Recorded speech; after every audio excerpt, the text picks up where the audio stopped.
반갑습니다. 베이스캠프 교회 김원규 목사입니다. 오늘 이 아침에 함께 묵상할 말씀은 신명기 12장 1절에서 14절까지의 말씀입니다.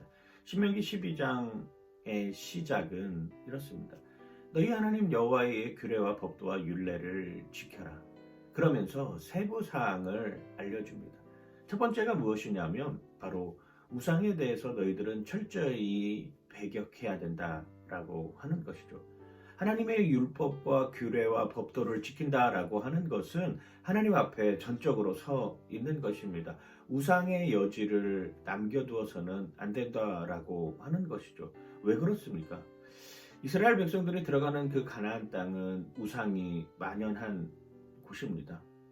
야, 너희들 이스라엘 백성들아, 잘 생각해봐. 광야에서 너희들 그래 하나님 인도하심을 받았던 것 맞는 것 같아. 이스라엘 백성들아, 하나님은 광야의 신이야. 여기는 지금 농사의 신이 필요한 곳이고, 여기는 지금 풍요와 다산의 신이 필요한 곳이야. 이제 하나님의 역할은 거기까지야.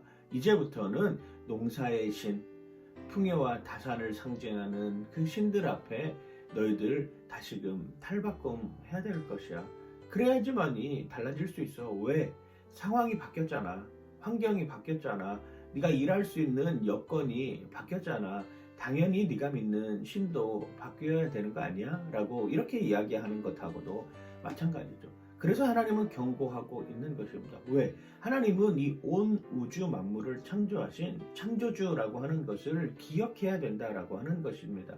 광야에서 뿐만 아니라 애굽에 있을 때 뿐만 아니라 물론 그 더 이전의 상황에서 뿐만 아니라 창조의 시기부터 이스라엘 백성들이 가나안 땅에 들어가는 그 여정까지 함께 하겠다라고 하는 것을 분명하게 알려주고 있는 것이죠. 너희들이 마음이 빼앗겨서 우상에게 돌아가는 순간 너희들은 그들의 밥이 될 것이라고 이야기하는 것으로 우리는 깨달을 수 있어야 되는 것입니다.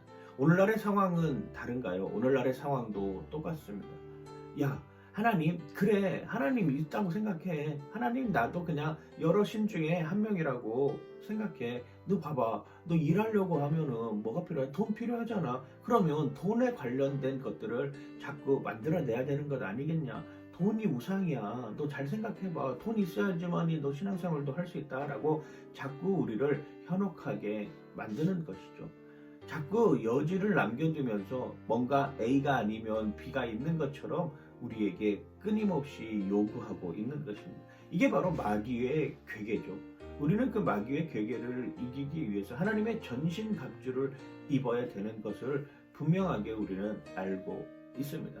하나님은 그래서 하나님의 규례와 법도와 율례를 지켜야 된다라고 하는 것을 우리에게 다시 한번 거듭 강조하고 있는 것입니다. 결국 하나님의 규례와 법도와 율례를 지키는 것은 우상에게서 나를 멀어지게 만드는 일이며 우상을 넘어서서 하나님께 달려가는 그 상황의 여지를 우리에게 보여주고 있는 것입니다. 이게 중요한 것입니다. 다른 여지가 없어요. 왜 근데 자꾸 다른 여지를 두려고 하는 것입니다. 바이러스를 퇴치하기 위해서는 바이러스를 진멸해야 됩니다. 그런데 조금의 여지를 남겨두고 이 정도는 괜찮을 것 같아 라고 생각하는 게 큰 오산이지 않을까요? 황금 연휴를 맞이해서 수많은 사람들이 전국 각지의 여행지로 특별히 제주도로 많은 사람들이 몰려오고 있는데 그들이 경각심을 가져야 될 것은 무엇이냐면 아직 바이러스가 완전히 종식되지 않았다라고 하는 것입니다. 방역당국에서 이야기하는 것들을 잘 준수해 주어야 된다라고 하는 것이죠. 이 정도면 괜찮아. 이 정도면은 할 수 있을 거야 라고 생각하다가는 큰 코 다친다라고 하는 것입니다. 그러면서 하나님은 우리에게 무엇이라고 이야기를 하냐면 신명기 12장 13절 14절입니다. 너는 삼가서 내게 보이는 아무 곳에서나 번제를 드리지 말고 오직 너희의 한 지파 중에 여호와께서 택하실 그곳에서 번제를 드리고 또 내가 내게 명령하는 모든 것을 거기서 행할지니라 라고 말씀하고 있습니다. 번제를 드리되 아무 곳에서나 번제를 드리지 말아라 라고 우리에게 알려주고 있는 것입니다.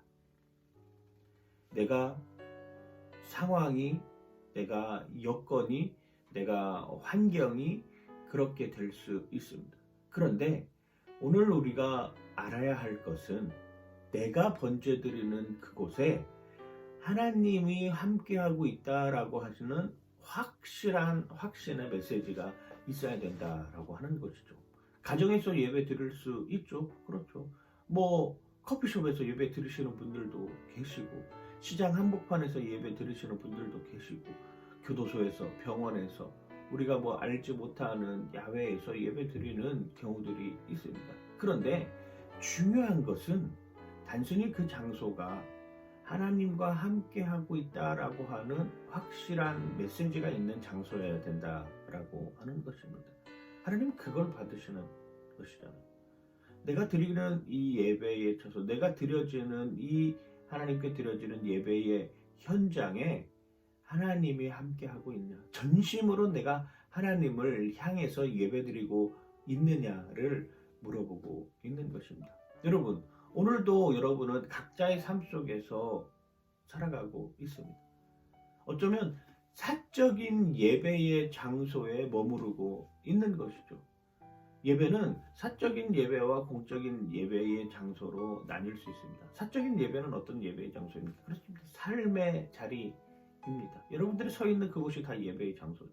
공적인 예배의 장소라고 하면 회중들이 모여서 공동체를 이루고 함께 할 수 있는 여건의 예배의 장소라고 할 수 있습니다. 이 두 가지가 같이 공존해야 되는 것이죠.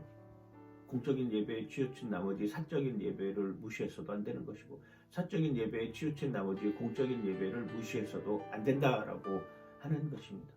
오늘 하루의 삶을 살아가면서 나는 정말 하나님 편에 우상들을 다 제거하는 삶 속에서 살아가고 있는지, 사적인 예배의 장소와 공적인 예배의 장소에서 나는 전심으로 하나님께 예배 드리고 있는지 고민하는 여러분들 되시길 주님의 이름으로 간절히 축원하고 축복합니다.